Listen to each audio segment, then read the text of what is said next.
At my wife's office branch opening party, her boss mocked me in front of everyone, not knowing I own the company. You know that feeling when your spouse says, "Oh, it's just a small office thing. You don't have to come." And every single alarm bell in your head starts ringing like you're in a 5-alarm fire drill. Yeah, that was my first red flag. And let me tell you, I've got a PhD in reading between the lines when it comes to my wife's tone. Tessa, my beautiful, ambitious, occasionally too honest for her own good wife, had been acting weird for about 3 weeks now. And not the fun kind of weird where she suddenly decides we should learn salsa dancing or adopt a rescue guinea pig. No, this was corporate weird. The kind that makes you wonder if she's been replaced by a motivational speaker who exclusively communicates in LinkedIn buzzwords. Suddenly, everything coming out of her mouth was brand image, branch performance, and my personal favorite, team culture, which is just corporate speak for we're all pretending to like each other while secretly competing for the same promotion. She'd come home from work looking exhausted but weirdly energized, like she'd just finished running a marathon through a motivational poster factory.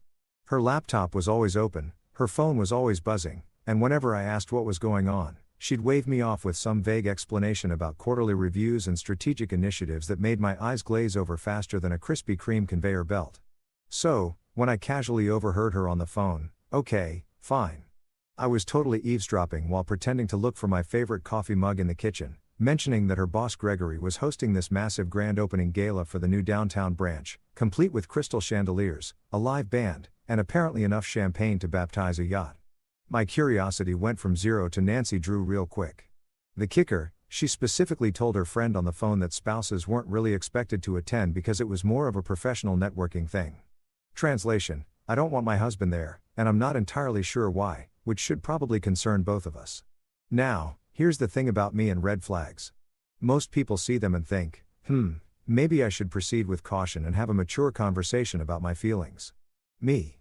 I see a red flag and immediately think, challenge accepted. Let's turn this into a social experiment because apparently I never learned that curiosity killed the cat. Or maybe I just figured I've got 8 lives left and I'm feeling lucky. So, I made an executive decision right there in my kitchen, still holding that stupid coffee mug I'd been looking for as an excuse to lurk near her phone conversation. I was going to crash this party like a YouTube prankster with a trust fund and nothing to lose.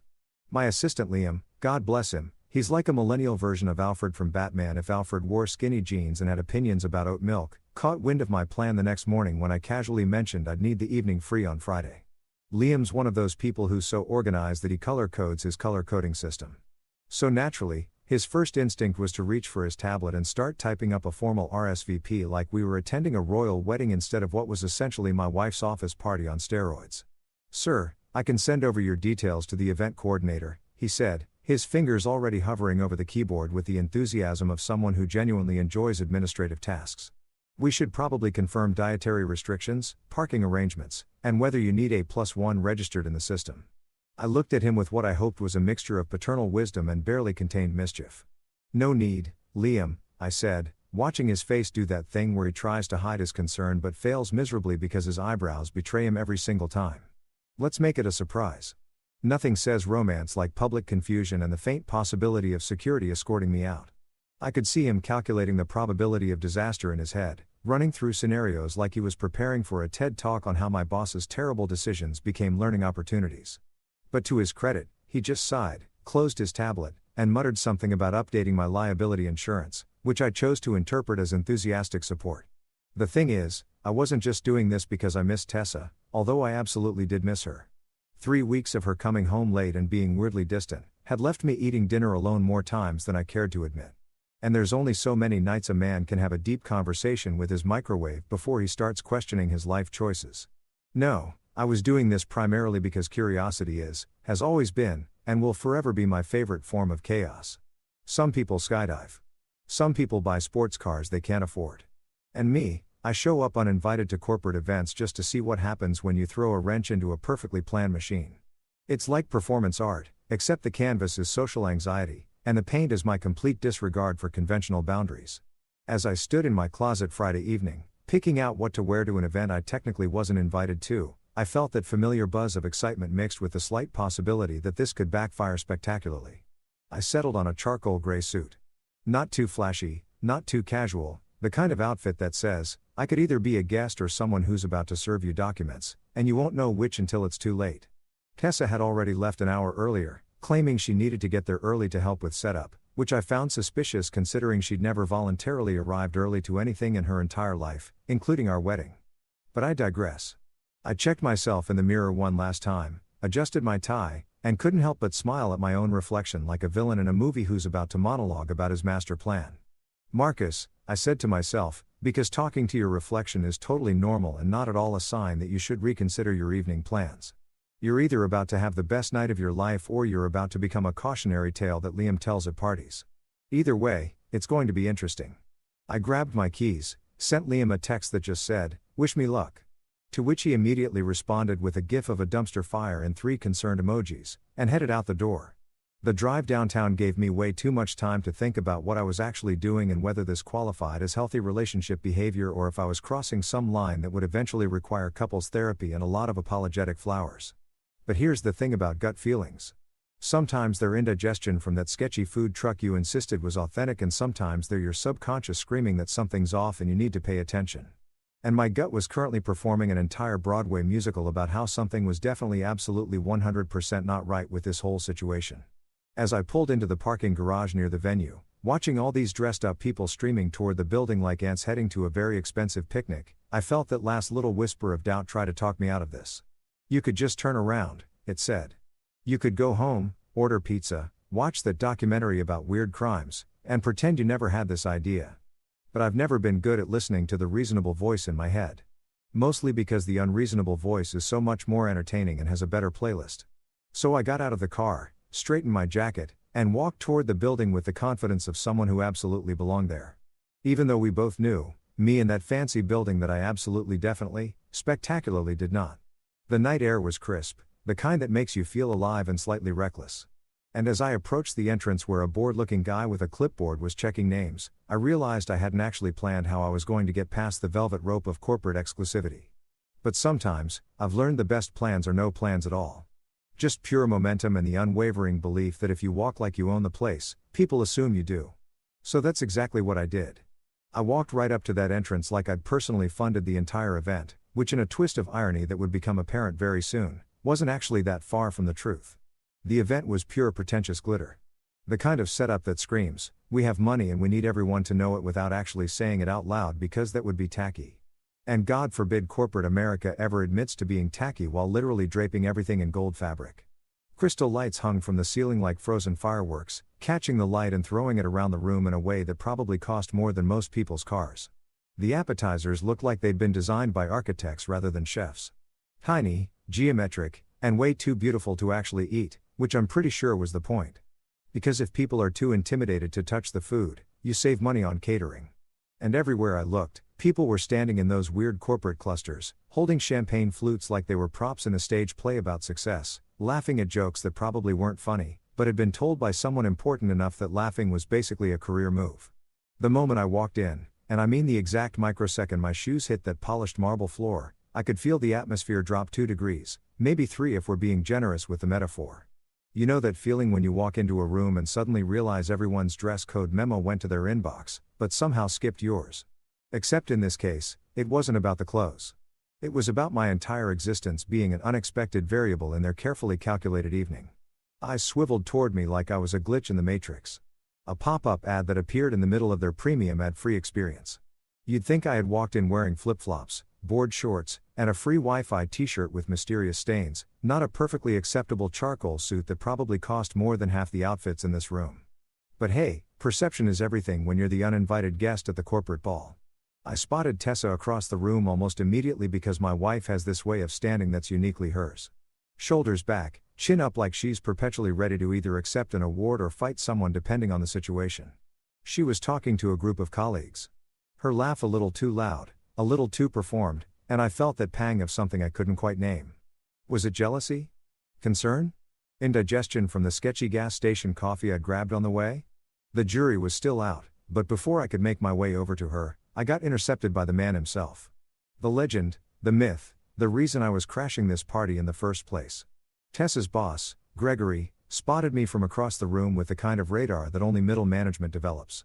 After years of monitoring employee bathroom breaks and tracking who leaves at exactly 5 o'clock, he made his way toward me with that power walk that guys like imperfect in front of mirrors. Probably while listening to motivational podcasts about alpha males and disrupting industries. His smile was what I can only describe as aggressively friendly, the kind that doesn't quite reach the eyes because the eyes are too busy calculating whether you're useful or irrelevant. "Oh, you must be Tessa's husband," he said, extending a hand that gripped mine with just a little too much pressure, like he was trying to assert dominance through handshake sigh alone. I smiled back, matching his energy with the kind of pleasant neutrality that drives aggressive personalities absolutely insane. "That's me," I said. "Guilty as charged, Your Honor." He laughed at that like I'd said something clever, which I hadn't. But I'd learned a long time ago that powerful people are so used to others laughing at their jokes that they assume everyone else's comments are equally hilarious. "You're the handyman, right?" he asked. And there it was. That casual condescension wrapped in a question mark. The verbal equivalent of patting someone on the head while standing on a stepladder. Now, I could have corrected him right there. Could have dropped the bomb that would have made his smile crack like cheap china. But where's the fun in revealing your hand before you've even seen the flop? So instead, I went with misdirection, my favorite magic trick. "Only on weekends," I replied, keeping my tone light and breezy like we were discussing the weather instead of him casually insulting my career. "During weekdays, I build other people's futures." I watched his face do that thing where the brain tries to process whether what I just said was profound or pretentious, ultimately landing on probably both. But I'll laugh anyway because I'm the boss and that's what I do. He laughed. Really laughed like I delivered the punchline to a joke he didn't quite get but didn't want to admit it. The people around him, his little entourage of corporate yesmen and yes women with their plastered-on smiles and nervous energy chuckled too, probably out of that primal fear of unemployment that makes office workers laugh at things that aren't funny and agree with opinions they don't share. It was like watching a nature documentary where the smaller animals mimic the alpha's behavior to avoid being eaten, except instead of the Serengeti, we were in a rented event space that smelled like expensive cologne and desperation. Gregory clapped me on the shoulder with that fake camaraderie that managers think creates team bonding, but actually just creates resentment and memes on private Slack channels. "Well, good for you, buddy," he said. And I hate being called buddy by people who aren't my buddies, but I let it slide because I was playing the long game here. It's great that Tessa has such a supportive partner who understands her career comes first. The way he said it made supportive partner sound like a participation trophy, like I was some stay-at-home puppy waiting for her to come home and feed me treats for being a good boy. I took a sip of champagne from a passing tray, mostly to give myself something to do with my hands besides making fists, and surveyed the room with fresh eyes. This wasn't just a party. It was a theatrical production, and Gregory was the self-appointed director, moving from group to group like a politician, working a rally, touching shoulders, laughing too loud, making sure everyone knew he was the center of this particular universe. And as I watched him work the room, wrapping his arm around employees with that proprietary confidence, something clicked into place in my brain. This wasn't about celebrating the new branch. This was about celebrating Gregory. And everyone here was just an extra in his personal vanity project. Gregory had that voice that could make even small talk sound like an insult. You know what I mean? It was this particular combination of tone and cadence that somehow managed to be simultaneously patronizing and self-congratulatory. Like every sentence that came out of his mouth was narrated by someone who thought they were the protagonist in a business school case study. The kind of voice that makes you want to check your pockets to make sure he didn't steal your wallet while complimenting your shoes. I've met guys like Gregory before. Hell, I've employed guys like Gregory before. Back when I thought confidence and competence were the same thing, which was a mistake that cost me about 6 months of profits and a whole lot of Advil. As the evening progressed and the champagne flowed like someone had broken a dam made entirely of expensive French grapes, Gregory really hit his stride, working the room like a game show host who'd forgotten this wasn't actually his show. He started this impromptu speech about his company's expansion, using possessive pronouns with the kind of frequency that would make an English teacher weep, conveniently forgetting, or more likely genuinely not knowing that his entire operational budget, his fancy new branch, and probably the designer water bottles in the break room all came from a board of directors he'd never actually met face to face. Well, technically he'd met one of them, except he didn't know it yet because that particular board member was currently standing 3 feet away from him, sipping mediocre champagne and contemplating whether corporate sabotage via truth-telling counted as a misdemeanor or just good entertainment. This expansion, Gregory announced to a captive audience of employees who literally couldn't leave without it being noted on their performance reviews, represents everything we've built together as a team. I nearly choked on my drink at that one because we was doing some seriously heavy lifting in that sentence. Like Atlas holding up the world, except Atlas was taking full credit for the planet's existence. The man had this gift for making collective achievements sound like personal victories. The corporate equivalent of a guy who shows up to a group project presentation, contributes one slide, and then tells everyone at the party that he basically did the whole thing. But the real kicker came when he spotted Tessa in the crowd and his face lit up like a dad seeing his kid at a school play, except creepier and with more HR violations waiting to happen. He navigated through the crowd with that purposeful stride that important people use when they want everyone to watch them walk. And before I could process what was happening, he'd wrapped an arm around my wife's shoulder with a casualness that made my eye twitch involuntarily. "She's our brightest employee," he proclaimed loudly enough that half the room turned to look, including a woman who I'm pretty sure was the actual brightest employee based on the way she rolled her eyes so hard I could hear it from across the room. "You should be proud she married up." Now, let me tell you something about that phrase, married up. It's one of those supposedly complimentary things that's actually just an insult wearing a party hat and pretending to be festive.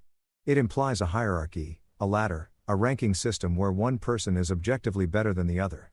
And in this case, Gregory was heavily suggesting that my wife had climbed the social ladder by marrying someone who worked in her company under his management, which would theoretically make him the peak of this metaphorical mountain.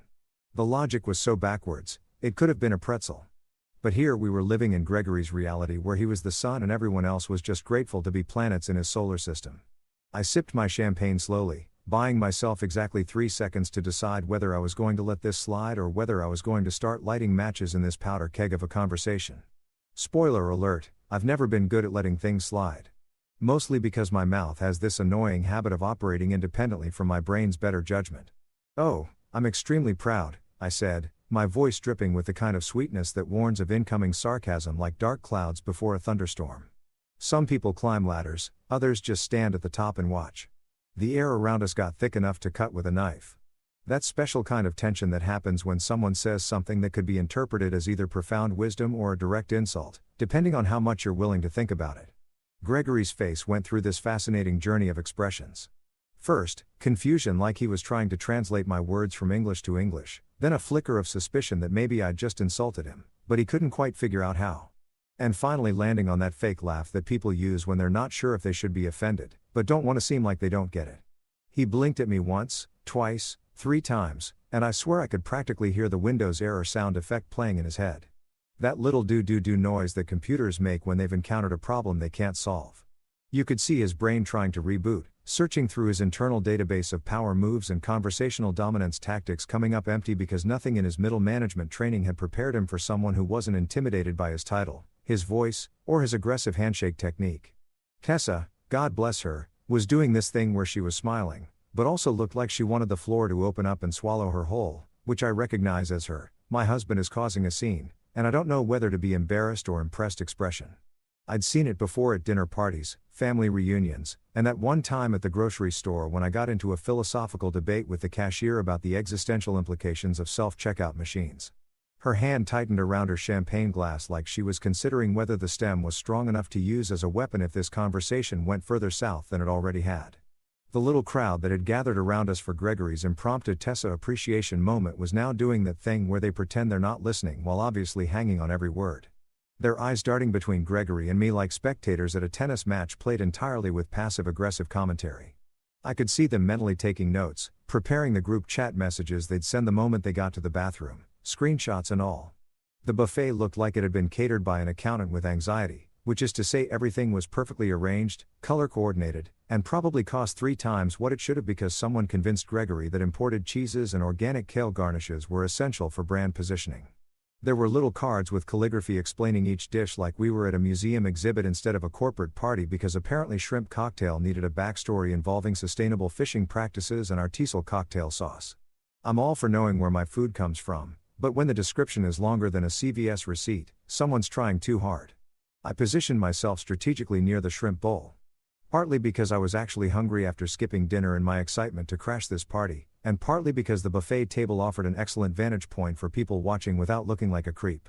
It's amazing what you can learn about office dynamics by watching who eats with whom, who's avoiding the carbs, and who's on their 4th trip to the dessert station while pretending it's their first. The shrimp were pretty good. I'll give them that. Definitely not the frozen garbage you get at budget conferences where the ice sculpture costs more than the actual food. While I was contemplating whether it would be socially acceptable to just camp out next to the cocktail sauce for the rest of the evening, I became acutely aware that I'd become the subject of several whispered conversations happening at various points around the room. You know that feeling when you can't hear exactly what people are saying, but you can feel the weight of their judgment like humidity before a rainstorm. Yeah, that employees were giving me these side eyes that they thought were subtle but were about as discreet as a foghorn at a library, leaning into each other's personal space and murmuring things behind their champagne flutes like they were in a spy movie, except everyone could totally see them. I caught fragments of conversations as people passed by the buffet table, pretending to deliberate over cheese selections while actually trying to get a closer look at me. That's her husband. One woman in a navy pantsuit whispered to her colleague, her tone suggesting she'd expected someone either significantly more impressive or significantly less. I couldn't quite tell which.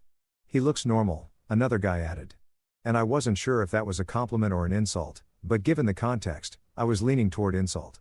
In their defense, I probably didn't fit whatever mental image they constructed based on Tessa's mysterious "I don't talk about my personal life at work" policy, which apparently had created a void that office gossip had filled with pure speculation and possibly a fantasy version of me that looked like a Hollywood handyman with abs and a tool belt. Gregory, because the universe has a sense of humor, and that sense of humor is mostly ironic, decided this was the perfect moment to make another appearance in my evening. He strutted by with the confidence of a peacock who just discovered mirrors, trailing a small entourage of what I assumed were either senior managers or people who'd lost a bet and had to follow him around all night. He stopped when he saw me. His face doing that thing where he was clearly trying to remember if he'd already talked to me or if all unimportant people just blurred together in his mind like background characters in a video game. "So, what do you do for a living?" He snapped his fingers like that would somehow summon my name from the void, which was particularly rich considering he'd already asked me this exact question earlier. "But I guess when you're Gregory, people are only memorable if they're useful or if they have the authority to fire you." And he thought I was neither. "Marcus," I supplied helpfully, popping another shrimp into my mouth because if I was going to be interrogated about my career choices, I was at least going to do it while eating free food. "And I dabble in real estate. You could say I have a few properties under management." I kept my tone casual, like I was discussing a hobby rather than a business portfolio, because the best way to deliver information that's going to explode later is to make it sound as boring as possible in the moment. "Oh, like rentals?" he asked. And there it was again. That voice that could make even genuine questions sound condescending, like he was talking to a child who just announced they wanted to be an astronaut when they grew up. He said, "Rentals," the way someone might say adorable while patting a puppy with that tone that suggested he was humoring me by even engaging in this conversation. His entourage nodded along like those bobblehead dolls people put on their dashboards, agreeing with implications that hadn't even been fully stated yet. "More like entire buildings," I replied casually, reaching for a napkin. Because shrimp cocktail is delicious but messy, and I've learned that it's hard to maintain dignity while having cocktail sauce on your chin. I said it with the same energy someone might use to correct a minor detail. Like, actually, it's pronounced GIF, not GIF. Giving no indication that I'd just dropped information that should have made his brain perform emergency calculations about exactly who he'd been talking to for the past hour. He laughed again, and at this point, I was starting to think maybe Gregory just laughed at everything as a defense mechanism, like a nervous tic, except wrapped in false confidence and expensive cologne. "Well, good for you. Must be nice to have a wife who brings home the big bucks." He said it loud enough that several people nearby turned to look, and I saw Tessa across the room physically was, her shoulders tensing up like she'd just heard nails on a chalkboard. The implication was clear. In Gregory's worldview, I was a kept man, living off my wife's salary, probably spending my days watching daytime television and occasionally pretending to be productive with my rental properties that he clearly imagined were like two duplexes in a questionable neighborhood. "Yeah," I said, my smile getting wider because I could feel the punchline building in my chest like a sneeze. "You can't hold back. She really owns this place." I let the words hang in the air. Perfectly ambiguous. Technically true in multiple ways that Gregory's brain was definitely not processing because he was too busy enjoying what he thought was agreement with his assessment of our marriage dynamic. Tessa coughed into her wine glass across the room, a sound that I recognized as her, "Oh God, what is he doing now?" cough, the one that usually preceded her dragging me away from family dinners or party conversations before I could cause irreparable damage to our social standing. If irony were a currency, I'd have retired again, bought a private island, and named it Told You So. Halfway through the night, when the champagne had sufficiently loosened everyone's professional facades and the room had reached that perfect level of corporate buzz where bad decisions start sounding like team-building opportunities, Gregory decided it was time for a toast. Because of course he did. You can't have a party celebrating Gregory without Gregory making a speech about Gregory thinly disguised as appreciation for everyone else. It's like a law of physics or something. For every action of corporate success, there's an equal and opposite reaction of a middle manager taking credit for it. He tapped a spoon against his champagne glass with the kind of theatrical flair that suggested he'd been practicing this moment in his bathroom mirror, probably while wearing a bathrobe and imagining himself as some kind of business mogul in a movie montage. The crystal made this perfect little ringing sound that cut through the conversations like a knife through butter, and everyone obediently stopped talking and turned toward him like well-trained seals waiting for someone to throw them a fish. The room fell into that expectant silence that happens when the boss wants attention. The kind of silence that's less about genuine interest and more about self-preservation instincts kicking in. "Ladies and gentlemen," Gregory boomed. His voice taking on that motivational speaker quality that makes you want to either applaud or cringe, possibly both simultaneously. He raised his glass high, champagne slushing dangerously close to the rim because he was more focused on looking important than on basic liquid physics. "Let's toast to success. And to the supportive partners who stay home and watch us shine."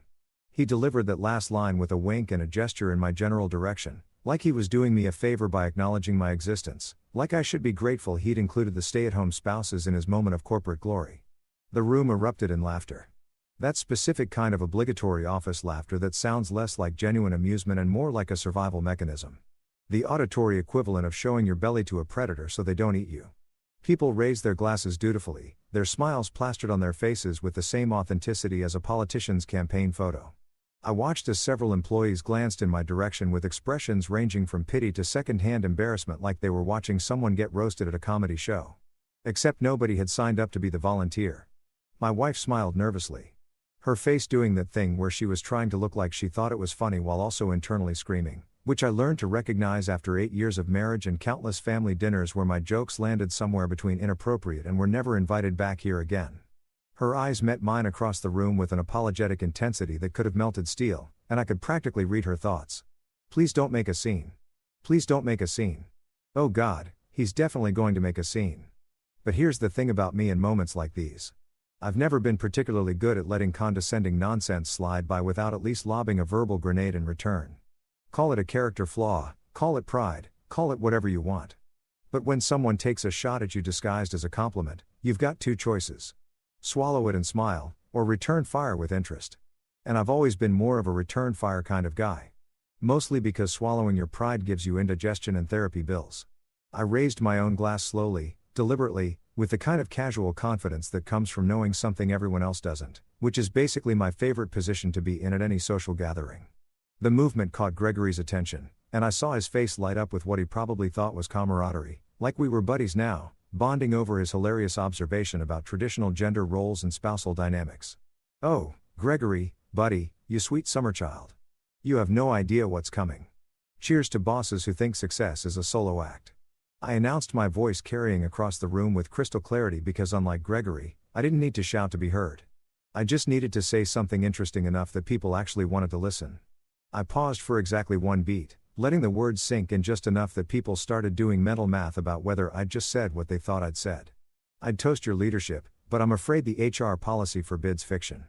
The room went from polite laughter to absolutely deafening silence in about half a second, which is faster than most people can process a surprise plot twist in a movie. You could have heard a pin drop, except instead of a pin, it was more like everyone's jaw simultaneously hitting the floor. Then slowly, like a wave building before it crashes on the shore, genuine laughter started rippling through the crowd. Not that fake corporate laughter from before, but real actual amusement from people who'd probably been waiting months or even years for someone to call out Gregory's particular brand of self-congratulatory leadership.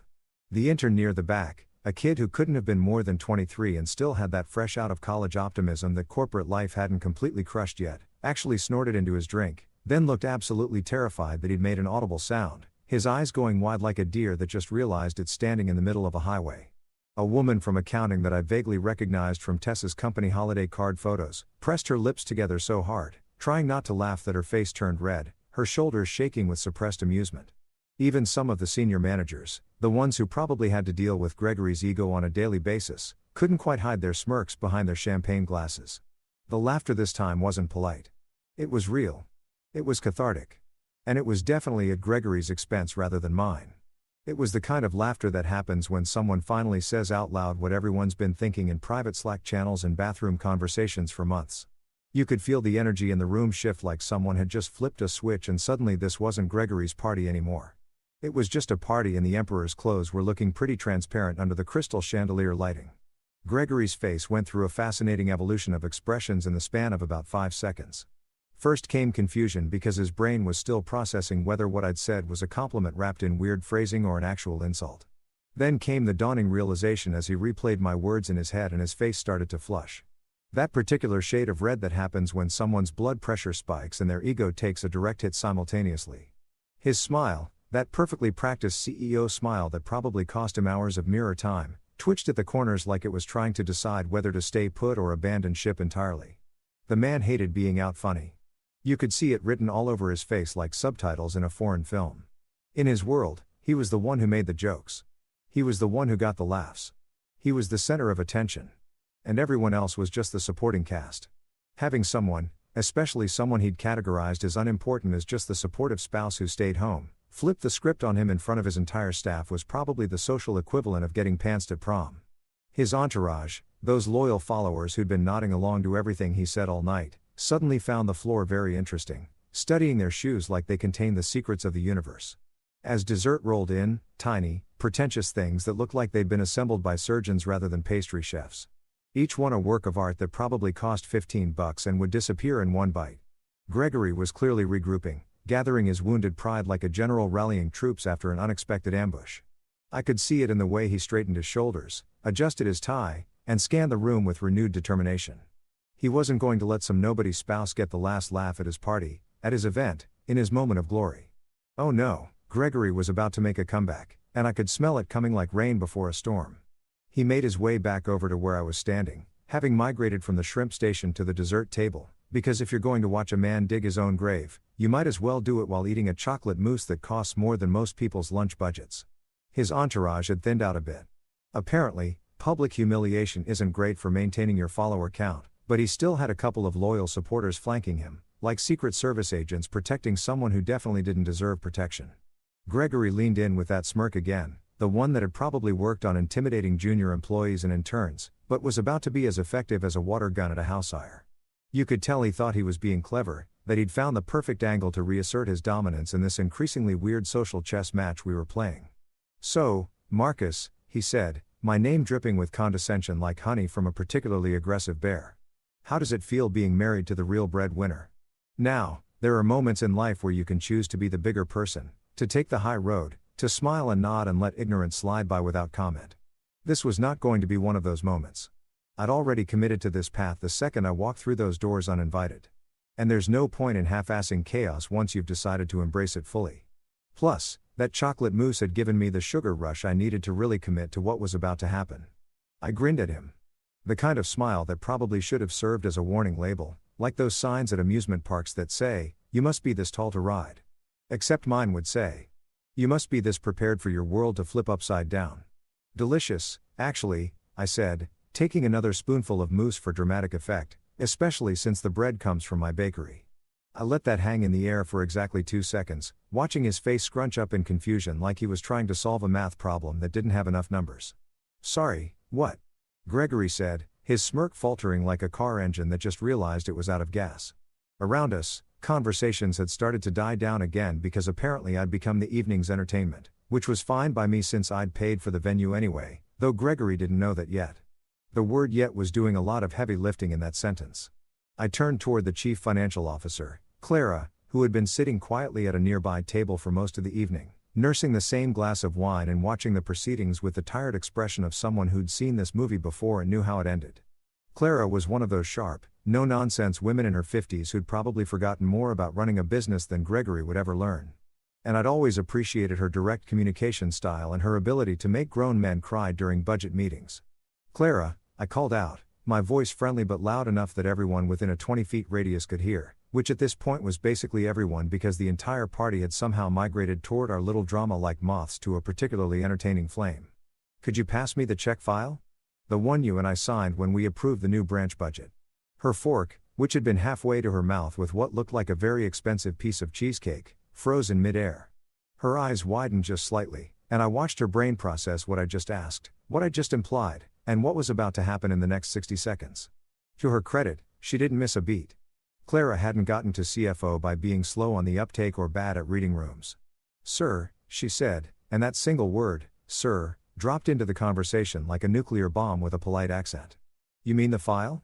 The temperature in the room dropped about 15 degrees. Suddenly, everyone's champagne tasted a little different.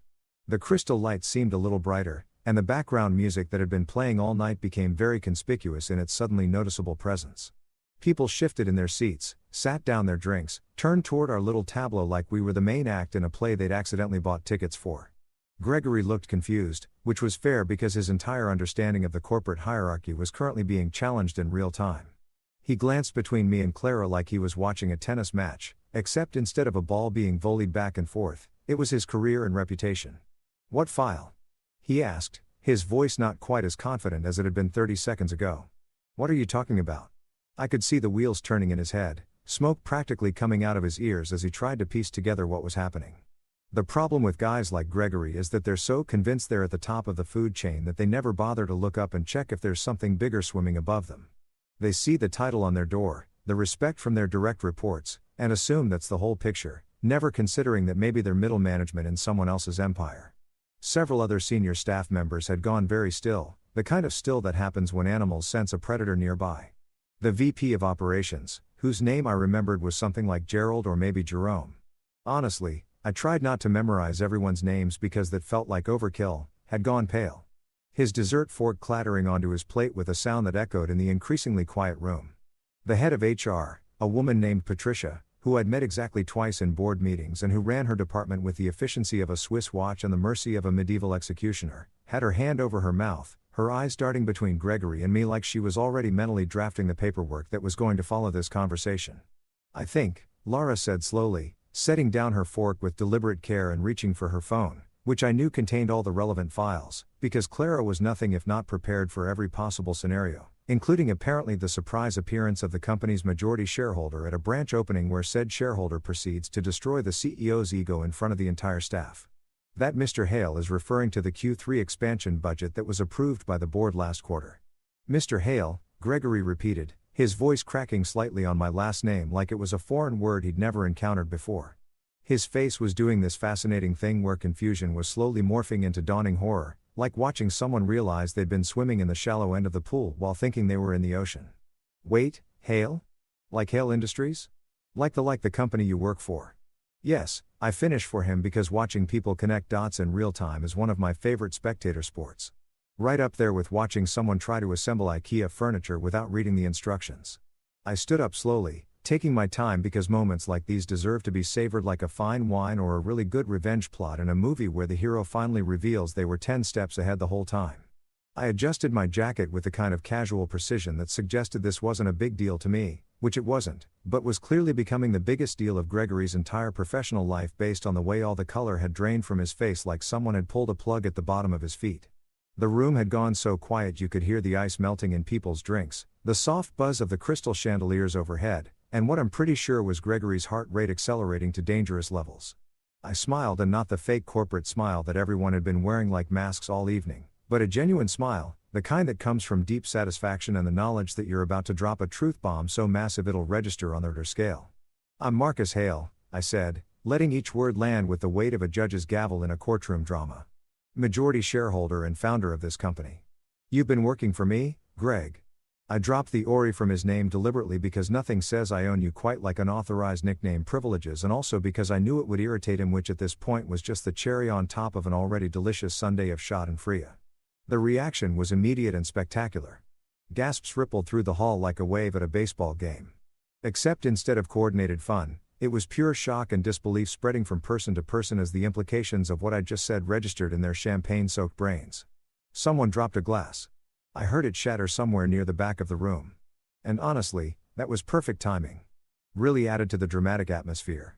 The DJ, bless his heart, had been playing some generic smooth jazz background music all night. And in this moment of cosmic comedy, the track ended right as I finished speaking, leaving us in complete silence, except for the sound of Gregory's world crumbling around him like a sand castle at high tide. People's phones started coming out, not even subtly, just blatantly held up like they were at a concert, and I was the headlining act. I saw at least 5 people open their LinkedIn apps, probably to confirm what I just said, searching Marcus Hale and Hale Industries and watching their entire understanding of the evening's power dynamics get rewritten in real time. The intern who snorted earlier looked like he might pass out from the sheer drama of it all.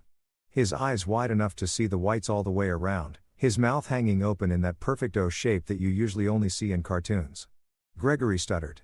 Actually stuttered. And I'd never seen him at a loss for words before because the man normally had verbal diarrhea. Just couldn't shut up if his life depended on it. But right now, he was struggling to form complete sentences like he'd forgotten how language worked. You're joking. He finally managed, his voice cracking like a teenager going through puberty.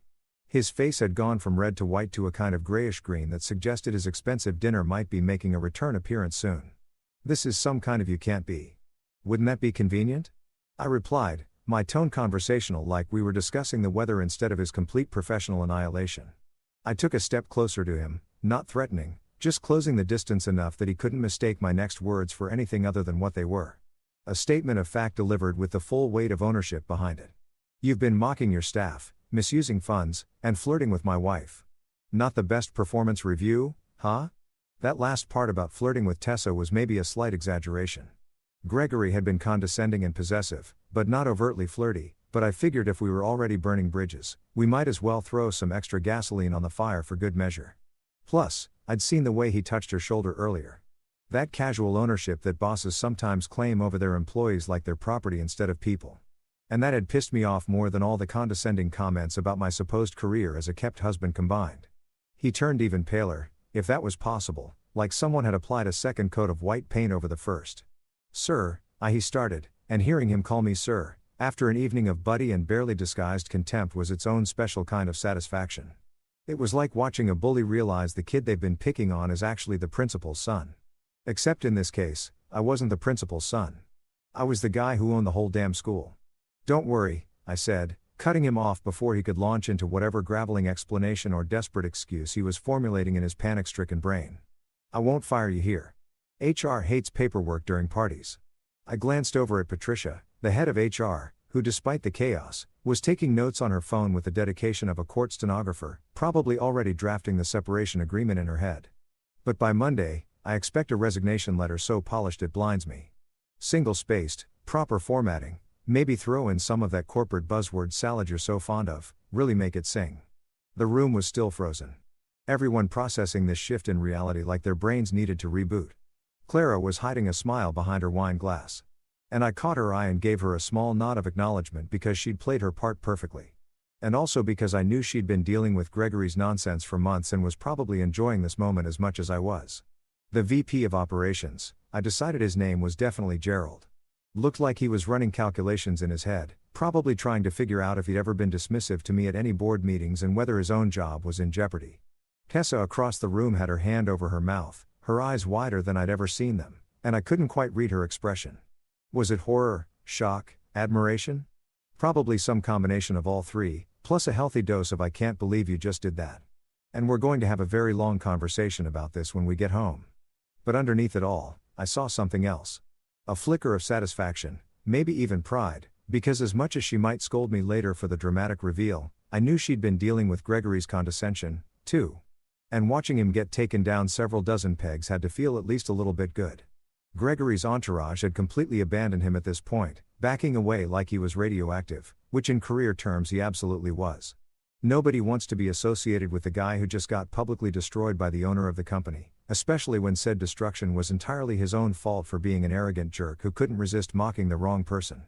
It was like watching rats desert a sinking ship, except the rats were middle managers in expensive suits and the ship was Gregory's career and reputation going down in flames. I think Clara said into the silence, her voice carrying the authority of someone who'd been CFO long enough to see everything and be surprised by nothing. That concludes this evening's entertainment.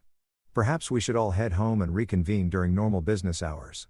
It was a diplomatic way of saying, show's over, folks. Nothing more to see here. And also a graceful exit strategy for everyone who didn't want to be standing in the blast radius when this situation got even more awkward, which it inevitably would if everyone kept standing around staring. People started moving slowly at first, then faster as they realized this was their chance to escape and immediately start texting everyone they knew about what they just witnessed. I walked out to slow claps. Literally actual slow claps, and not the sarcastic kind that usually accompanies someone's spectacular failure, but the genuine appreciative kind that you hear in movies when the underdog finally stands up to the bully. Except in this case, I wasn't really the underdog. I was more like the secret final boss who'd been disguised as a regular NPC the whole time. The interns started it, which was fitting because interns are usually the only people in corporate America who still have enough soul left to appreciate good drama when they see it. One brave kid near the dessert table just started clapping slowly, deliberately, and then his friend joined in, and then suddenly it spread like wildfire through the younger employees who'd probably been on the receiving end of Gregory's condescension more times than they could count. The senior staff looked conflicted, caught between wanting to join in and worrying about whether applauding the public humiliation of their now former CEO was a career-lifting move, which honestly, fair enough. Corporate survival instincts are strong, and nobody wants to be the person who backed the wrong horse, even when the wrong horse was clearly a jackass who'd been riding everyone else's coattails to success. But a few of them, the ones who'd probably been around long enough to not care anymore, or who'd reached that perfect level of seniority where they could get away with anything short of embezzlement, gave me subtle nods of approval, the corporate equivalent of a standing ovation. I made my way through the crowd, which parted for me like I was Moses and they were the Red Sea. Except instead of fleeing from Pharaoh's army, they were fleeing from the awkwardness of making eye contact with me after spending the entire evening treating me like the help.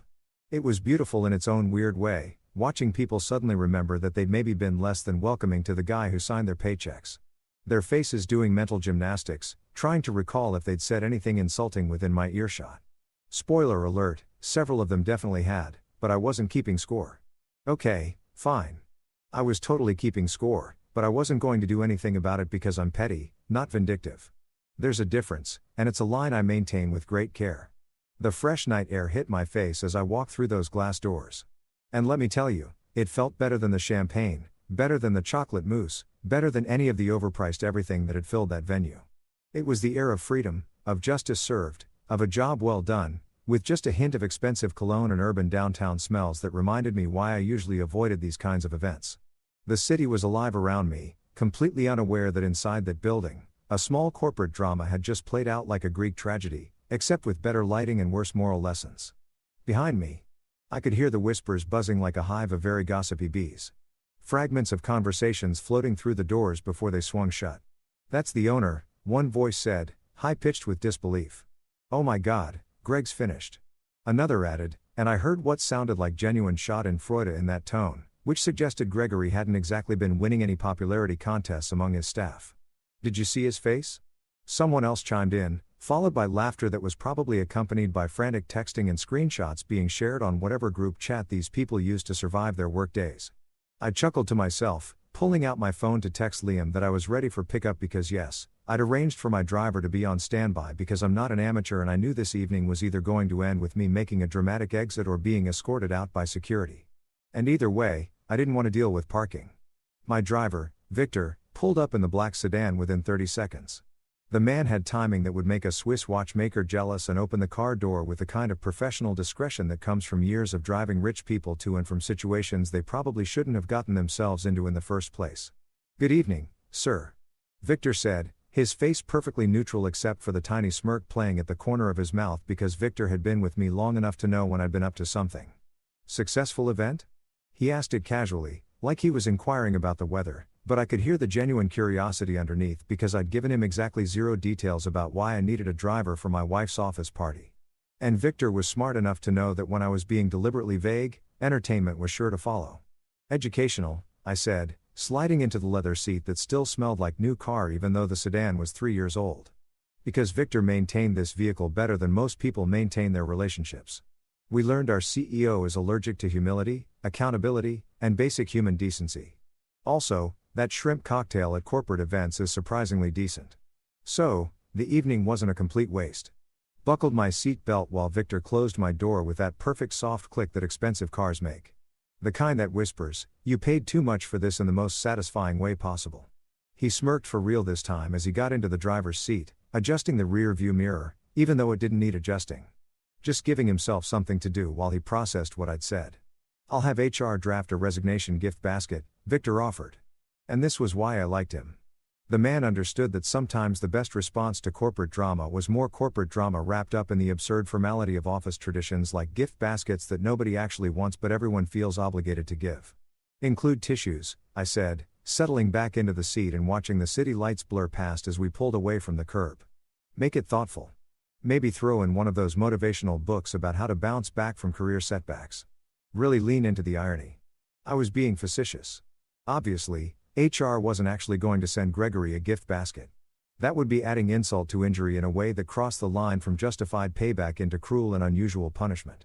And I tried to maintain at least some semblance of professional standards, even when publicly destroying someone's ego. Victor chuckled, a deep sound that rumbled from his chest, and I saw his shoulders shake with barely suppressed laughter. Shall I take the scenic route home, sir, or do you need to get back quickly before Mrs. Hale calls wondering where you disappeared to?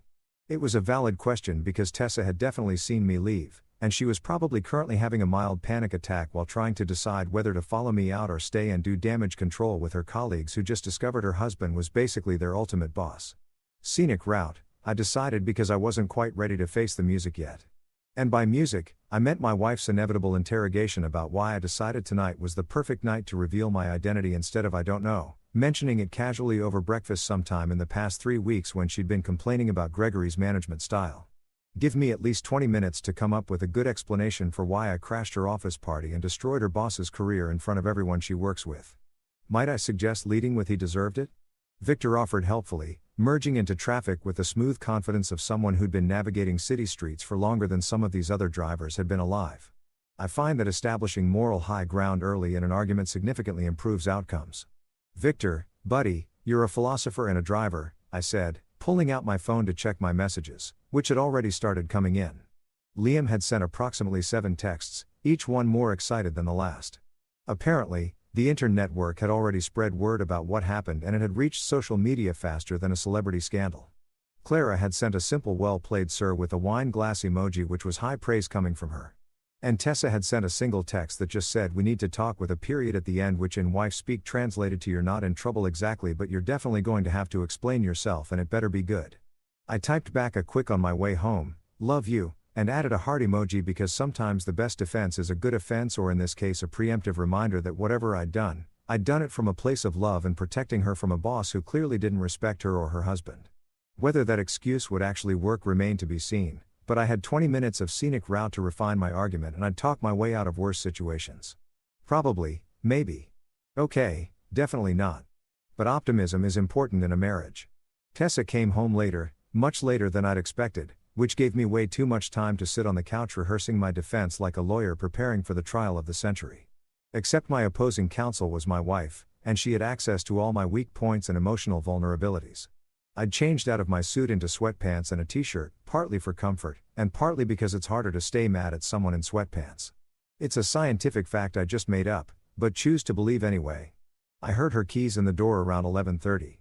That distinctive jangle followed by the sound of her heels clicking on the hardwood floor with a rhythm that suggested she was either exhausted or furious, possibly both. When she walked into the living room, her makeup was smeared, mascara tracking down her cheeks in thin black lines that made her look like she'd either been crying or had gotten caught in unexpected rain. Except I knew it wasn't raining because I checked. Her hair, which had been perfectly styled in that professional updo thing she does for important events, was coming loose, strands falling around her face in a way that would have been romantic if the circumstances were different. And she wasn't looking at me like I just told her I'd sold her car to buy magic beans. Her voice came out small, tired, nothing like her usual confident tone that could silence a conference room. Why didn't you tell me you own the company? It wasn't an accusation exactly, more like genuine confusion mixed with hurt. And that hit harder than anger would have because I can handle anger. Anger is clean, straightforward, something you can argue against. But hurt is complicated, messy, the kind of thing that requires actual emotional intelligence and mature communication skills that I definitely had somewhere in my repertoire if I could just remember where I'd put them. I patted the couch cushion next to me. An invitation she ignored, choosing instead to stand there in the middle of our living room like she was testifying in court and sitting would somehow weaken her case. Because, sweetheart, I said, trying to find the words that would explain a decision that had made perfect sense to me 3 weeks ago, but now, faced with her smudged makeup and wounded expression seemed maybe less brilliant than I'd originally thought. Sometimes the best way to see a person's character is to step out of the spotlight and watch what they do when they think you're nobody. I meant Gregory obviously, but I could see from her face that she was also processing what this meant about her colleagues, about the way people had treated both of us all evening, about the whole social experiment I'd been conducting without her knowledge or consent. She started to cry, really cry. Not the angry tears that come with yelling matches, but the sad, frustrated ones that somehow feel worse because they're quieter, more genuine. She sank onto the arm of the couch, Not quite sitting with me, but not standing anymore either. Her body language screaming exhaustion and emotional overload. I was just embarrassed, she said, her voice catching on the words like they had sharp edges. That whole night, I was embarrassed. Of you, of me, of us. She looked up at me with red-rimmed eyes. I didn't want people thinking I married you for money, that I slept my way to my position, that everything I've worked for was just because my husband owns the damn company. And there it was, the real issue underneath all of this, the thing I probably should have considered before deciding to play corporate Batman and reveal my secret identity at her office party. Tessa was proud, fiercely independent, the kind of person who'd rather die than have someone think she didn't earn her success through her own merit and hard work. She'd been building her career at this company for 3 years before we even met. Had worked her way up from junior analyst to senior manager through actual competence and dedication. And now everyone she worked with was going to wonder if her promotions had been legitimate or if they'd been gifts from her husband, who happened to own everything. Fess, I said softly, reaching for her hand, which she let me take even though she was still crying, still processing, still angry in that complicated way that meant we were going to be okay eventually. But the road there was going to involve a lot of talking and probably some more crying. You earned your position. You're brilliant at what you do and everyone knows it. Gregory was the one who didn't deserve his job, not you. It was true.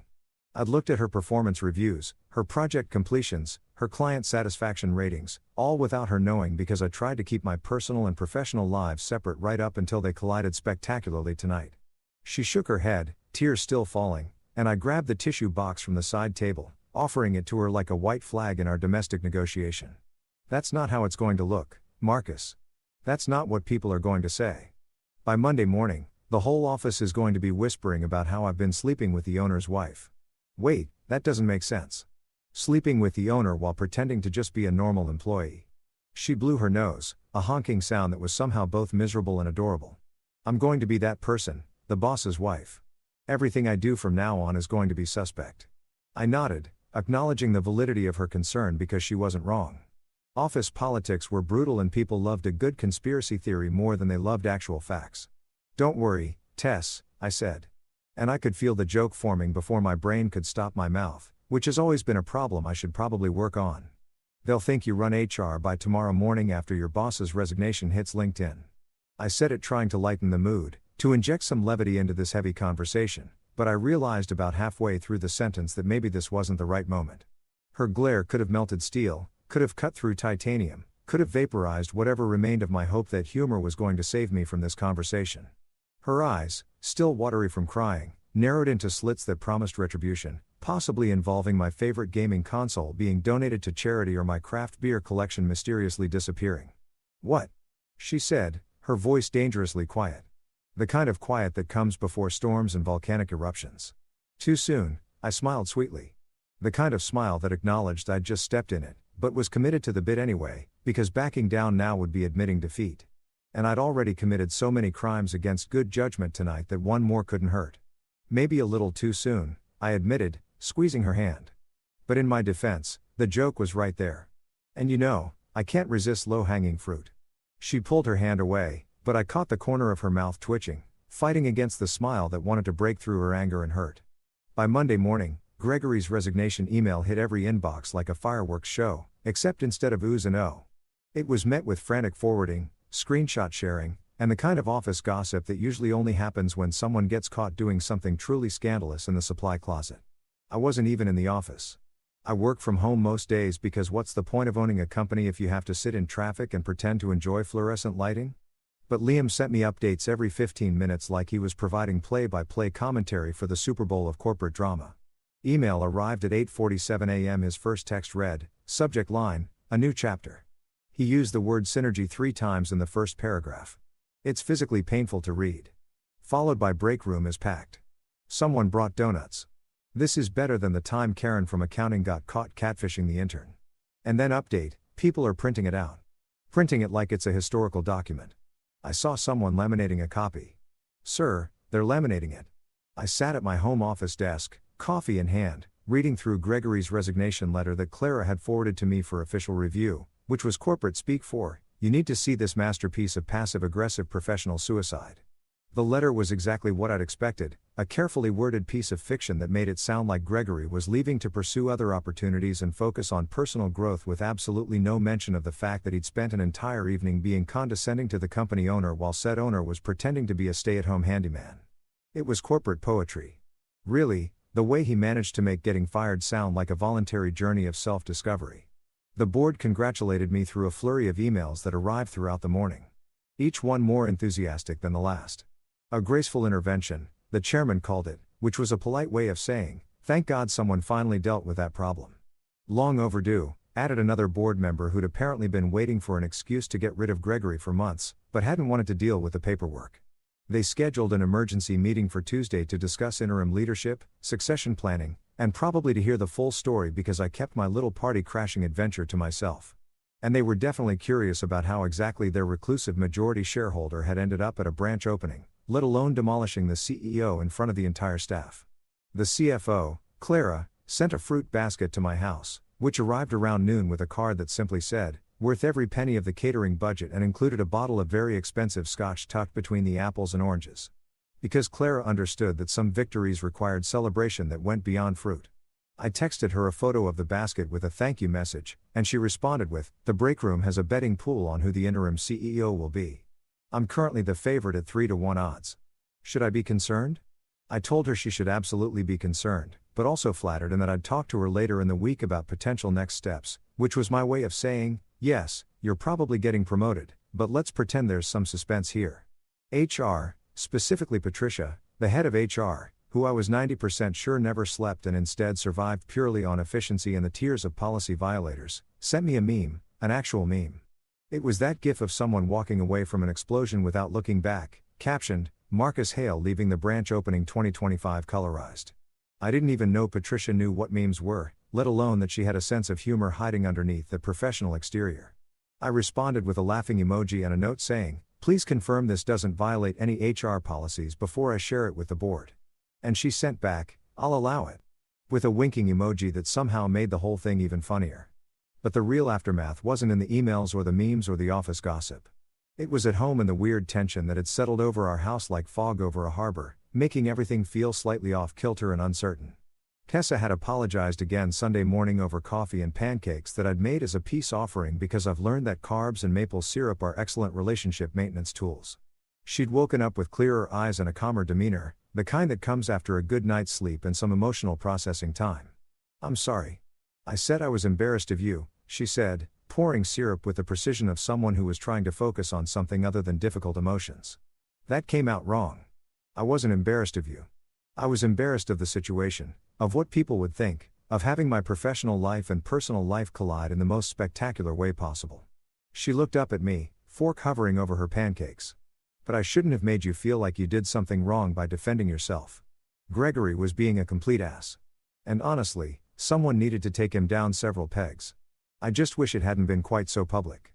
I listened quietly, which was maybe the most mature thing I'd done all weekend because Tessa needed to talk through this and I needed to shut up and let her, which goes against every instinct I have, but is apparently what healthy communication looks like according to the relationship books. Liam keeps leaving on my desk like he's trying to tell me something. Some lessons I've learned over 8 years of marriage and countless smaller disasters. Need silence more than explanations. Need listening more than defending. Need space to breathe rather than immediate solutions. I get it, I said after she'd finished, after she'd eaten 3 bites of pancake and pushed her plate around nervously waiting for my response. I should have told you who I was, or at least given you a heads up before I showed up. It wasn't fair to surprise you like that. To put you in a position where you had to find out the same time everyone else did. I meant it too in retrospect, which is always 20/20 and conveniently arrives after you've already made all your mistakes. I could see how my little revenge plot had collateral damage that included my wife's professional reputation and peace of mind. She reached across the table and took my hand, syrup, sticky fingers and all. Next time you decide to reveal you're secretly Batman or whatever, she said. And I could see the smile starting to break through despite her best efforts to stay serious. Maybe give me a heads up, like a text that says, hey honey, planning to destroy your boss tonight. Where's something nice? Deal? I said, squeezing her hand. Although technically I'm more like Bruce Wayne than Batman since I don't fight crime. I just occasionally humiliate people who deserve it while wearing expensive suits. She laughed at that real laughter that meant we were going to be okay. That this would eventually become one of those stories we told at dinner parties in 10 years. Embellished and exaggerated until it barely resembled what actually happened. The week progressed with a strange mixture of normalcy and chaos. Tessa went to work Monday and reported back that the office was split between people who thought I was a hero for standing up to Gregory. People who thought I was a dramatic attention seeker who could have handled it more professionally, and people who were just excited to have something interesting to talk about besides quarterly reports and the broken coffee machine on the third floor. Her colleagues treated her differently. Not worse necessarily, but different, like she'd suddenly become made of glass or important china that might break if handled incorrectly. Sarah from marketing asked if she should curtsy when she sees me now. Tessa reported over dinner Wednesday night. Her tone somewhere between amused and exasperated. And D. Rarick from sales wanted to know if I could put in a good word about his commission structure, like I have any influence over that. She stabbed at her salad with more force than necessary. Oh, and Jenny from accounting asked if we're hiring because apparently now everyone thinks I'm the secret gateway to employment. I made appropriately sympathetic noises while trying not to laugh because this was exactly what Tessa had been worried about. And I didn't want to seem like I was taking her concerns lightly, even though the image of someone curtsying to my wife in the break room was objectively hilarious. Give it time, I said, which is what you say when you don't have actual solutions, but want to sound wise and supportive. Once they get used to it, once there's new gossip to focus on, it'll settle down. You're still the same person doing the same excellent work. By Thursday, Clara had been officially named interim CEO. And her first act was sending a company-wide email about rebuilding trust and fostering genuine team culture, which was professional speak for the previous guy was a tool, and we're going to do better. She scheduled one-on-ones with every department head, including Tessa, and apparently spent the entire meeting asking about Tessa's ideas for improving operations without once mentioning me or the party or anything related to the drama, which Tessa appreciated more than any explicit reassurance could have provided. Friday afternoon, as I was wrapping up work for the week and contemplating whether I'd earned a beer or if it was still too early for alcohol, my phone rang with an unknown number. I almost didn't answer. Unknown numbers are usually either spam calls about my car's extended warranty or relatives I've been avoiding, but something made me pick up. Marcus Hale, I answered using my professional voice that I reserve for people who might be important. Mr. Hale, this is Bradley Chun from the Business Chronicle. A young-sounding voice said, and I could hear typing in the background like he was already writing the article while we spoke. I'm doing a piece on leadership styles in modern corporations. And I heard about an interesting incident at your company's recent branch opening. Would you be available for comment? I leaned back in my chair, considering whether talking to a reporter about the Gregory situation was a brilliant PR move or a terrible idea that would haunt me forever. Off the record, I asked because I've dealt with reporters before and I know how this game works. The incident you're referring to was a reminder that leadership is about respect, not hierarchy, about earning your position through competence, rather than assuming it through title. But on the record, you can quote me as saying, Hale Industries is committed to fostering a workplace culture based on mutual respect and genuine achievement. He tried to push for more details for the juicy gossip that would make his article go viral, but I deflected with the skill of someone who's sat through enough board meetings to know how to say nothing while sounding like you said something important. We ended the call with him slightly disappointed and me relieved that I'd managed to navigate that particular minefield without creating more problems. As I left for work, which is to say walked from my home office to the living room because the commute is terrible, but at least there's no traffic, I turned back and saw Tessa sitting on the couch, laptop open, probably reviewing something for Monday's meetings. Next time you invite me to your office events, I said, unable to resist one final callback to the whole mess, just remember I pay the caterer, she groaned. The kind of groan that's 50% annoyance and 50% affection. The sound of someone who's resigned to spending their life with a person who can't resist a good one-liner, even when silence would be the smarter choice. I'm never inviting you to another work event, she said. But she was smiling when she said it, which meant she was lying, which meant we were definitely okay. You're banned. Blacklisted. I'm putting your photo up at security with "Do not admit" written underneath. I winked at her because winking is my signature move when I've said something ridiculous and want to acknowledge it while also committing to the bit. Too late, sweetheart. I own security, too. I'm already on the list as that guy who can go anywhere because he literally owns the building. She threw a couch pillow at me, which I deserved, and I caught it because my reflexes are surprisingly good for someone who spends most of his day sitting at a desk making financial decisions. And in that moment, with my wife laughing despite herself and the week's chaos finally settling into something resembling normalcy, I realized something important. Revenge isn't always about rage, about getting even, about making someone pay for their mistakes in the most dramatic way possible. Sometimes revenge is quieter than that. Sometimes it's about showing up when you're not expected, about refusing to be diminished by someone else's arrogance, about standing in a room full of people who underestimated you and letting them realize slowly, painfully, unforgettably that they never knew who they were dealing with in the first place. It's about the moment of recognition in someone's eyes when they understand they've been playing checkers while you were playing chess. That their entire evening of condescension was being observed and catalogued by the one person who had the power to make it mean something. It's about smiling through the insults, letting them pile up like kindling, and then striking the match at exactly the right moment so everyone can watch the fire together. And yeah, maybe I could have handled it more professionally. Could have pulled Gregory aside privately and had a stern conversation about respect and workplace culture. Could have been the bigger person who took the high road and dealt with things through proper channels. But where's the fun in that? Where's the story? Where's the lesson for everyone watching who needed to see that arrogance has consequences? That being a jerk eventually catches up with you. That you can't treat people like they're beneath you just because you think you're standing on top of the mountain when really you're just standing on a hill and the actual mountain is behind you watching, waiting, taking notes. Because revenge isn't always about rage or destruction or burning bridges just to watch them burn. Sometimes it's about showing up, smiling, being underestimated and misunderstood and dismissed as unimportant. And then at the perfect moment, with perfect timing, in front of the perfect audience, letting everyone realize you're the one who signs the paychecks, owns the building, and has been paying for their artisanal shrimp cocktails all along. And if that makes me petty, well, I'm a petty man with a company, a wife who's only mostly annoyed with me, and a laminated copy of Gregory's resignation letter that Liam framed and hung in the office as a motivational reminder. I can live with that.